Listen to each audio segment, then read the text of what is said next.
오늘 이 자리에 오신 여러분들을 사랑하고 축복합니다. 우리 2025년 함께 가는 한 길이라는 주제로 나아가면서 우리 말씀의 능력으로 새롭게 변화하는 우리의 걸음을 걸어가고 있습니다. 확신과 또 소망의 걸음을 걸어가는 우리들, 오늘 살펴볼 이야기는 그 가운데 오늘 살펴볼 이야기는 왕의 신화 이야기입니다. 오늘 54절을 보면 요한이 유대에서 갈릴리로 오신 후에 행하신 두 번째 표적이라고 이렇게 요한이 밝히고 있습니다.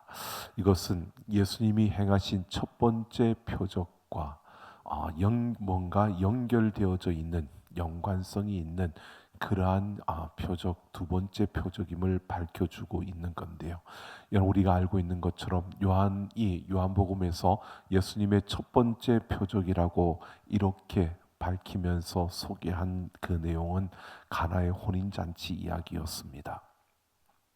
예수님께서 갈릴리 가나에서 그 첫 번째 표적인 그 혼인잔치에서 물로 포도주를 만드신 그 이후에 예수님이 유대 그 예루살렘으로 가셨다가 그곳을 떠나서 예수님께서 사마리아 지역을 통해 수가성으로 와서 수가성에서 우물가에서 한 여인을 만나고요. 그리고 예수님께서 바로 이 두 번째 표적을 보이시는 이 가나로 다시 오신 겁니다.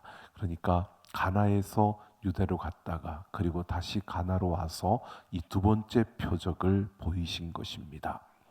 여러분, 물로 포도주를 만드는 첫 번째 표적은 우리가 아는 것처럼 그 잔치집에 기쁨이 넘치고 정말 즐거움이 있어야 할 그 잔치집에 포도주가 떨어지는, 그래서 절망이 찾아오고 희망이 사라지는 바로 그러한 때에 예수님께서 물로 포도주를 만드시는, 그것을 회복시키시는 이러한 이야기를 첫 번째 표적이었습니다. 그러니까 행복하고 기쁘고 즐거워야 할 그 결혼식, 그것이 중단되어지는, 그래서 불행에 빠진 이것과 같은 우리의 인생을 구원하기 위해서 이 땅에 오신, 바로 우리를 회복시키기 위해서 십자가를 지러 이 땅에 오신 예수님의 그 모습을 말해주고 있는 것이었고요. 이 두 번째 표적은 왕의 신하의 아들이 병에 들어서 세상의 권력으로도 어찌할 수 없는 강한 그 왕의 신하니까 아주 강력한 그러한 권세를 가지고 있음에도 불구하고 그것을 해결할 수 없는 절망 가운데 있는 그러한 그 가운데 그 아들이 고침을 받는, 살아나는 것을 통해서 예수님께서 바로 그 고난과 십자가를 통해 죽으셨다가 다시 부활하시는 이러한 약속을 보여주고 있는 것이 이 두 번째 표적의 이야기입니다. 오늘 우리가 이 이야기를 믿고 가는 걸음이라는 제목으로 함께 나누려고 합니다. 온전한 믿음으로 나아가는 그 걸음을 걸으려면 오늘 우리는 어떻게 해야 될 것인가 라는 것을 우리가 함께 생각해 보려고 합니다.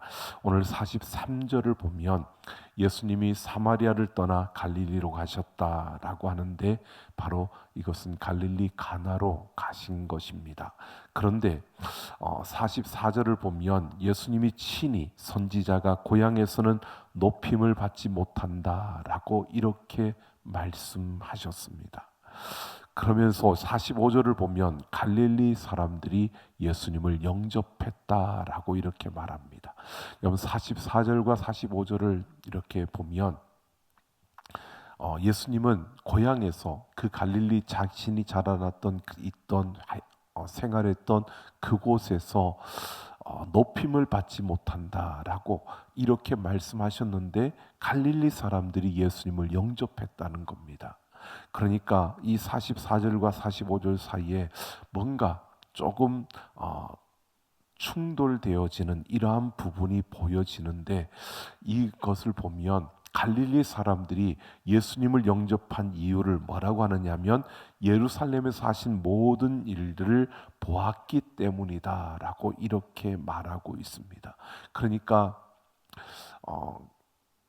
갈릴리 사람들이 예수님이 행하신 기적과 그 병자들을 고치는 것을 보고 그들이 자신들에게도 그런 혜택과 그런 유익함이 주어질 것을 바라는 그 마음으로 예수님을 영접했다라고 이렇게 말하고 있는 겁니다. 그러니까 예수님께서 그 마을에 지금 그 갈릴리 가나에 가시는 그 목적과 그들이 예수님을 영접하는 그 목적이 다르다는 겁니다. 차이가 있는 겁니다.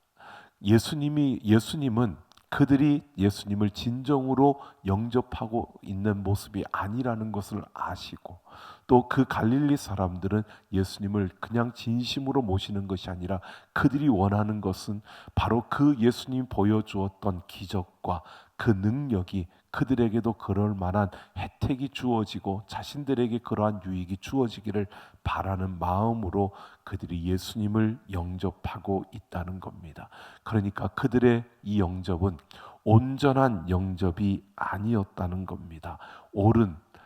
주님 말씀하시는 올바른 그러한 영접은 아니었다는 겁니다.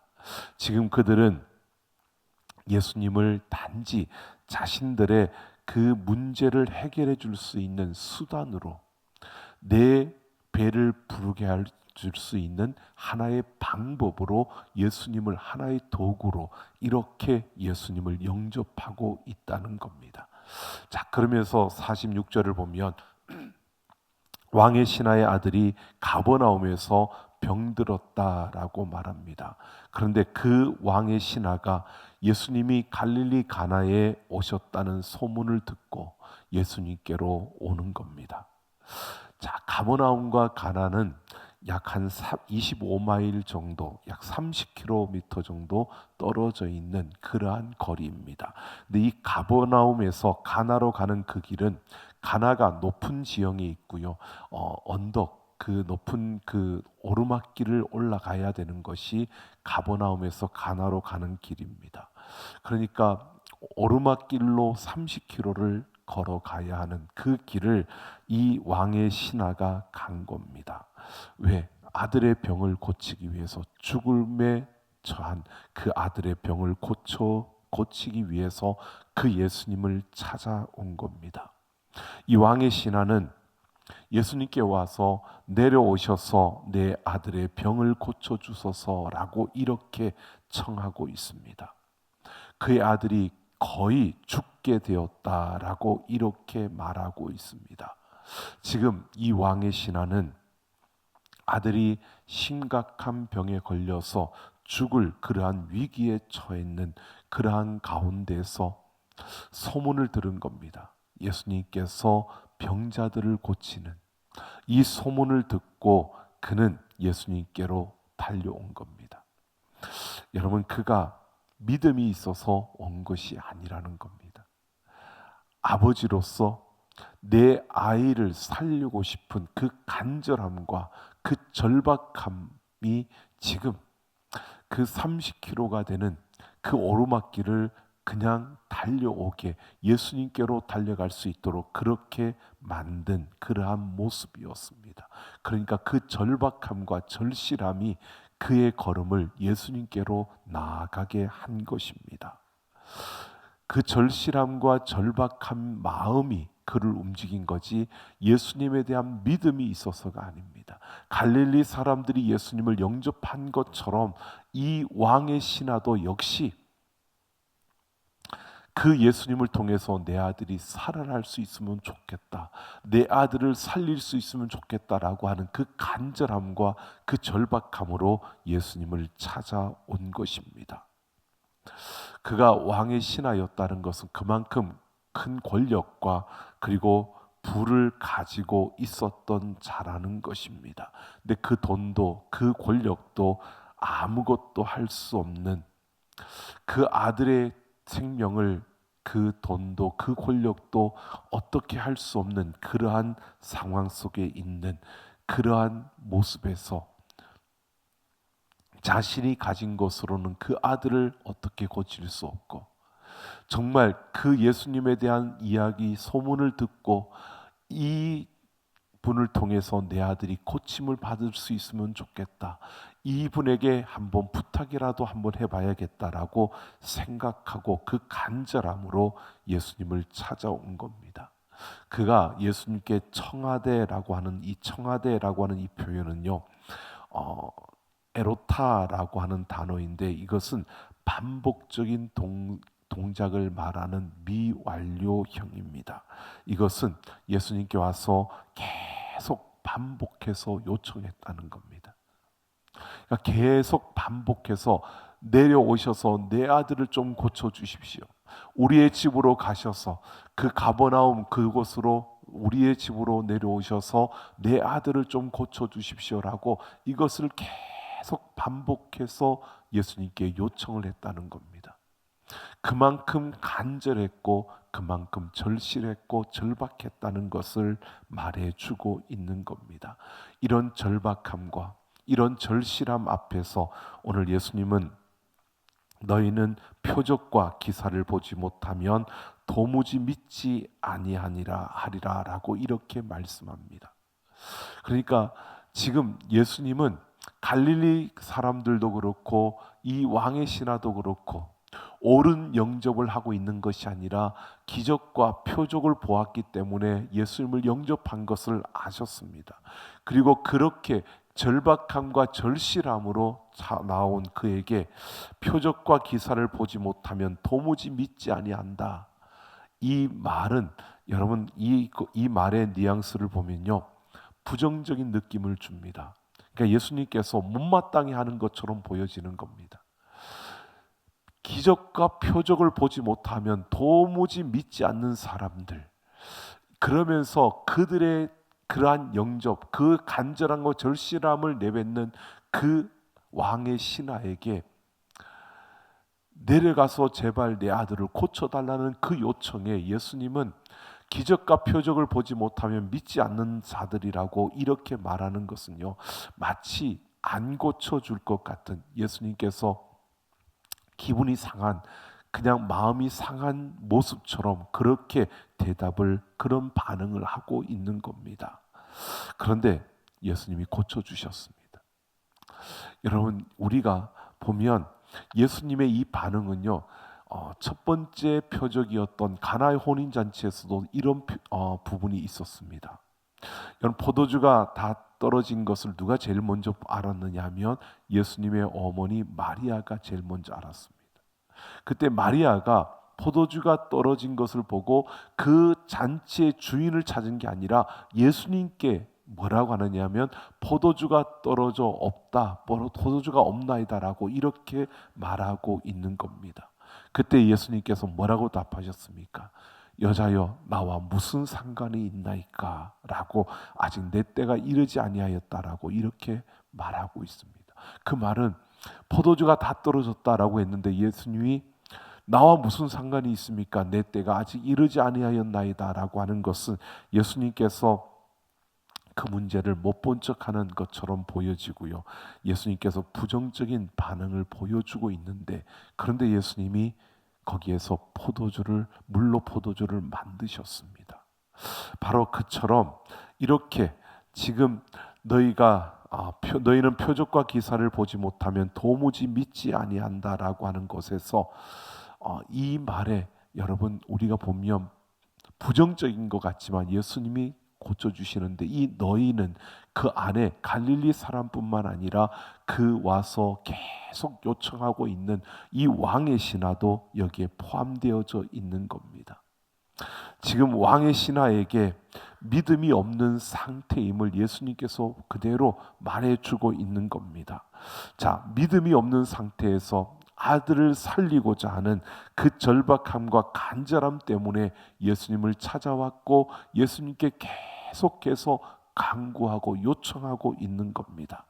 자, 그래서 49절을 보면 주여 내 아이가 죽기 전에 내려오소서라고 이렇게 말하고 있는 겁니다. 왕의 신하의 마음이 다급해져서 아이가 죽기 전에 우리 집에 가자는 것입니다. 그에게는 믿음이 없다는 것입니다. 여러분, 우리가 잘 아는 백부장의 이야기, 마태복음 8장에 나오는 그 백부장의 이야기를 보면 백부장은 자기 하인의 그 병이 들었는데 그 하인의 병을 고치기 위해서 예수님께 사람을 보내고 예수님이 그의 집으로 간다라고 했을 때에 그는 사람을 보내어서 내 집에 들어오는 것을 내가 감당하지 못하오니 말씀만 하옵소서. 말씀만 하시면 나도 내 부하에게 내가 명령 말만 해도 그 부하들이 그 말을 듣는데 예수님이 나에게 말씀만 해달라고 그렇게 말했던 이 백부장의 믿음과는 차이가 있는 이런 그러한 믿음이 없었던 자가 바로 이 왕의 신하였습니다. 믿음을 가지고 있는 것이 아니었습니다. 그랬을 때 50절을 보면 예수님은 가라 내 아들이 살아있다라고 이렇게 말씀하십니다. 예수님의 반응은 우리 집으로 가자는 그의 그 절박함과 간절함을 외면하는 것처럼 보여지는 모습입니다. 가라 내 아들이 살아있다. 말씀만 하신 겁니다. 어떻게 보면 여러분 우리가 정말 이 왕의 신하의 입장에서 한번 생각해 보십시오. 제발 우리 집에 가서 죽어가는 내 아들을 좀 고쳐주십시오라고 간절히 구하는데 그 예수님이 가라 내 아들이 살아있다 이 말씀을 하시면 여러분 어떨까요? 그러면 우리가 다시 돌아서 우리 예수님 말씀하셨으니까 우리 아들이 살았을 거야. 살았어. 그리고 여러분 집으로 돌아갈까요? 예, 믿음이 있는 분들은 그럴 수 있을 것 같습니다. 저는 그러지 못할 것 같습니다. 정말 절실하게 그 아들이 살아나기를 바라는데 그런데 가라 내 아들이 살아있다 어떤 다른 것이 아니라 그냥 말씀만 하시는 겁니다. 물론 지금 같으면 집으로 전화를 해볼 것 같습니다. 살아났는지 안 살아났는지.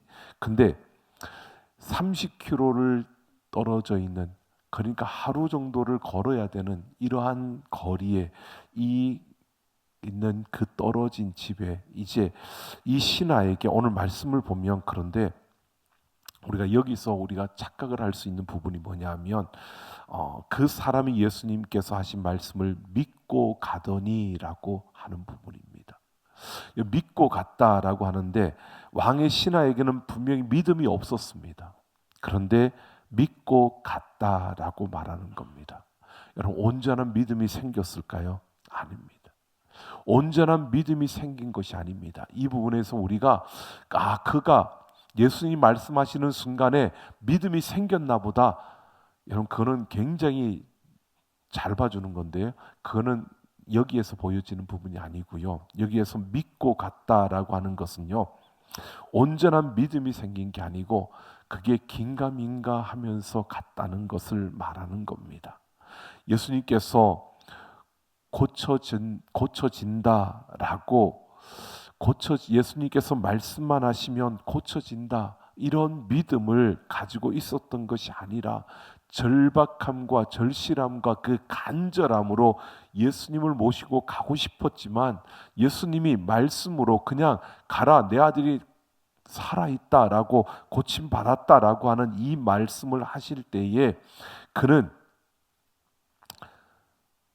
할 수 없구나. 아무리 이렇게 매달려도 안 간다니까.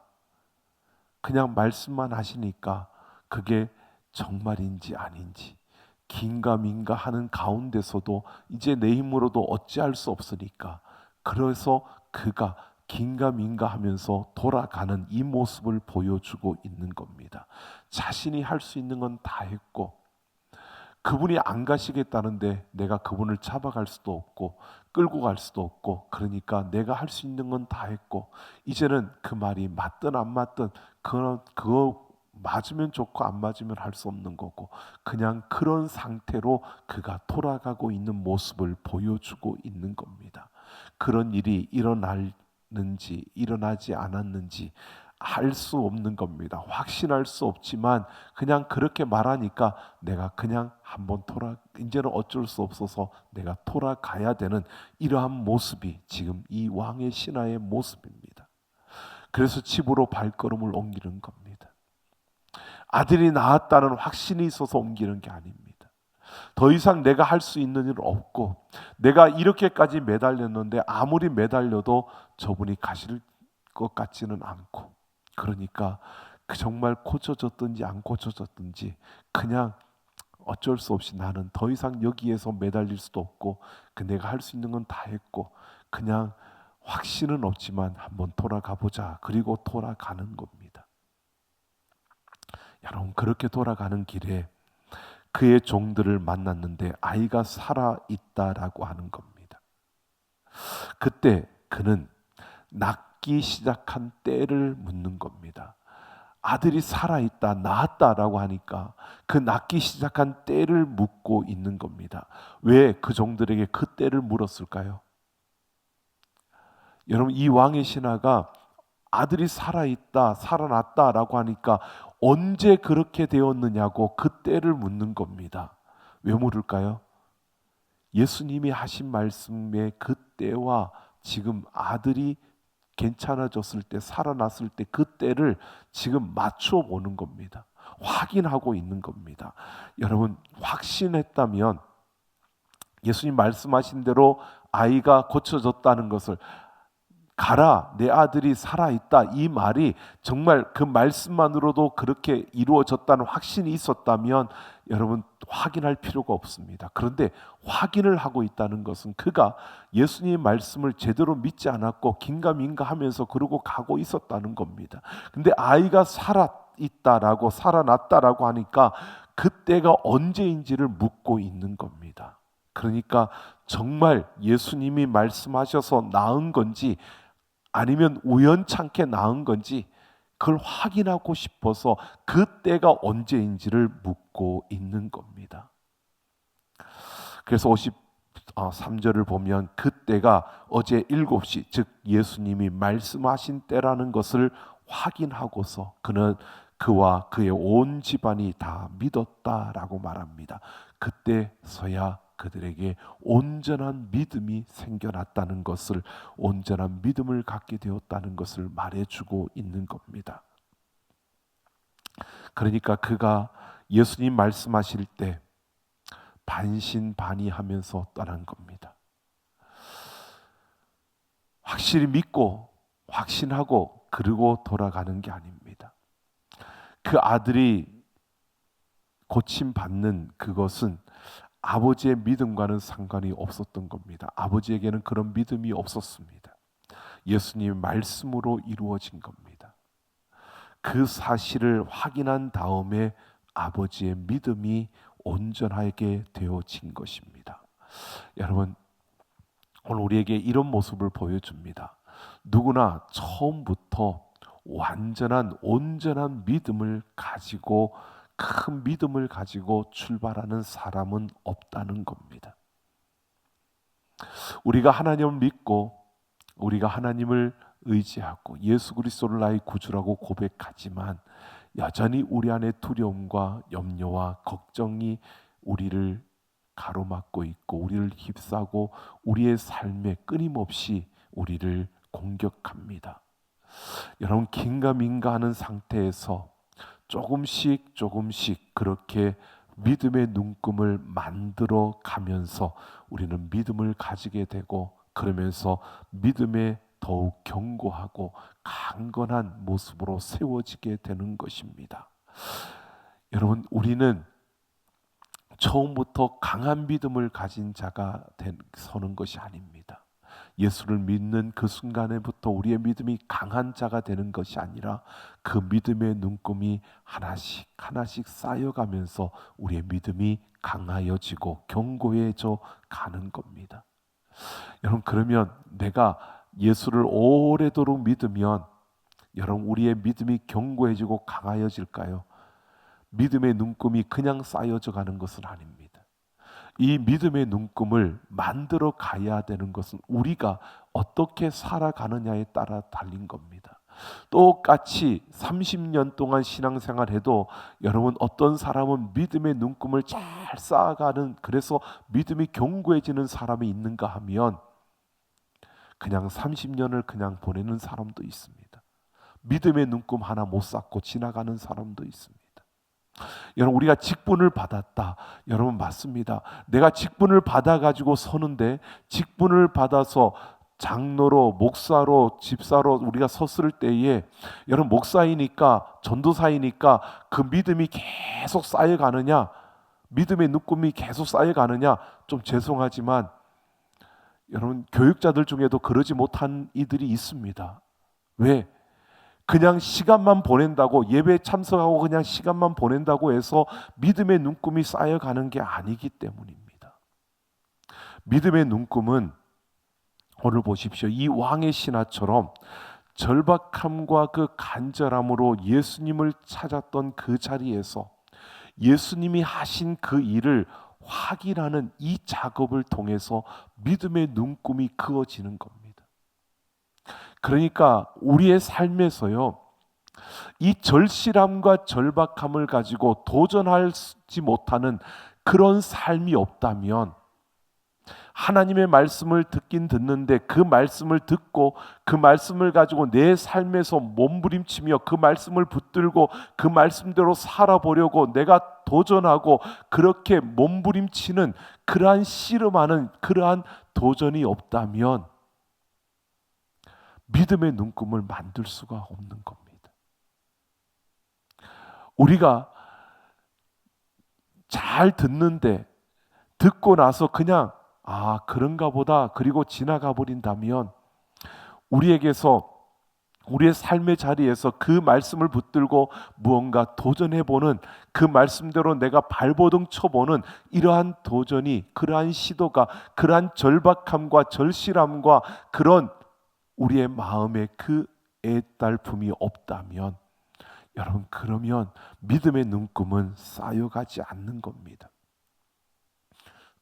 오늘 이 왕의 신하처럼요, 그 절박함과 절실함으로 예수님을 찾고 그 자리에서 예수님이 하신 일을 확인하는 이러한 모습을 통해서 우리의 믿음의 눈금이 그어지는 것입니다.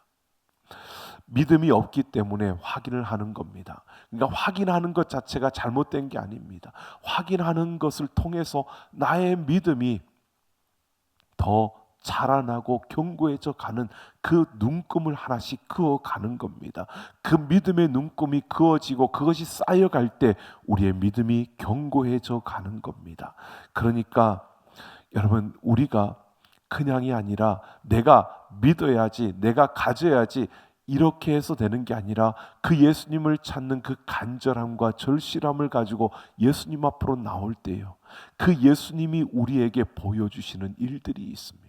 우리에게 가르쳐 주시고 또 우리에게 말씀하시는 그 예수님께서 하시는 일들을 우리 눈앞에서 우리가 보고, 그리고 그걸 확인하면서 우리의 믿음이, 그 눈금이 그어지고 우리의 믿음이 견고히 서 가게 된다는 것입니다. 그러니까 우리에게는 이런 모습이 필요합니다. 도전과 확인하는 작업이요. 여러분, 그냥 신앙생활하는 것이 아닙니다. 도전과 확인을 해보셔야 합니다. 내가 이럴 때 하나님 앞에 이렇게 기도하고 내가 하나님 앞에 이렇게 매어 달려보고 내가 하나님 말씀대로 이렇게 살아보니까 그 다음 우리의 삶에 어떤 일들이 벌어지는지 확인해 보셔야 됩니다. 하나님이 어떤 손길로 나와 함께 하시는지. 여러분, 그냥 하나님만을 이용하려고 하는 게 아니라 수단으로, 하나님을 어떤 도구로만 사용하려고 하지 마시고요, 하나님 앞에 절실함으로 나아가서 그 도구로 쓰고자 했던 그 마음 속에서 한번 그 하나님이 어떻게 하시는지를 한번 보시라고요. 그리고 그것을 확인해 보시라고요. 하나님이 정말 살아계시다는데 그 살아계시다는 그 하나님을 여러분 만나보지 못했다면, 그냥 하나님이 살아계시되 그리고 살아가는 게 아니라 살아계신 그 하나님을 경험해 볼 수 있는 그러한 도전과 그러한 우리의 삶의 몸부림이 있어야 한다는 겁니다. 그래야 그 하나님을 만날 수 있죠. 그래야 우리가 우리의 삶에서 살아계신 그 하나님을 우리가 확인할 수 있는 겁니다. 그 도전과 그 확인을 통해서 믿음의 눈금이 그어지고 그 믿음의 눈금들이 쌓여져 갈 때, 여러분, 그럴 때 우리의 믿음은 성장하고 성숙해져 가는 겁니다. 그럴 때 우리는 확신의 걸음을 걸어갈 수 있고요. 그러한 도전과 확인을 통해서 확신의 걸음을 걸어갈 뿐만 아니라 그 걸음 속에서 우리는 소망의 걸음을 걷게 되는 겁니다. 바로 이 확신이 쌓여질 때 우리 안에 또 다른 소망이 우리 안에 부어지는 겁니다. 그래서 우리는 그 하나님을 믿는 그 믿음으로 확신과 그 소망의 걸음을 걸어갈 수 있게 되어지는 것입니다. 우리 일상의 삶 속에서요, 말씀의 능력을 경험할 수 있는 그러한 자들이 되기를 예수님의 이름으로 축원합니다. 우리가 그 말씀의 능력을 우리의 일상의 삶 속에서 우리가 경험해 보셔야 합니다. 그러기 위해서는 도전하고 확인하셔야 됩니다. 하나님의 말씀이 그렇다더라, 그걸 아는 그러한 지식적인 알미 아니고요, 내 삶에서 내가 그렇게 살아보니까 내 삶에 이런 하나님의 역사들이 이렇게 일어나더라, 하나님께서 나를 이렇게 인도하시더라, 하나님께서 나에게 이런 것을 주시더라 라고 하는 이 여러분 확인하는 이 작업을 통해서 우리의 믿음의 눈금이 쌓여져 가는, 그래서 온전한 믿음으로 서가는 우리의 걸음, 그렇게 걸어갈 때 우리는 예수 그리스도를 닮아갈 수 있는, 예수 그리스도의 그 아름다움을 우리의 삶에 채울 수 있는 걸음들이 되어지는 겁니다. 여러분, 우리가 믿고 가는 그러한 우리의 걸음이 되어지기를, 그래서 그 믿고 가는 그 걸음은 긴가민가 할 때도 있지만 무엇보다 우리의 삶에 역사하신 그 하나님을 우리가 그 가운데서 확인하고 그 살아계신 하나님의 그 아름다움이 내 삶에 쌓여져 가는 이러한 삶의 역사를 이루어가는 우리 모두가 되기를 예수님의 이름으로 축원합니다.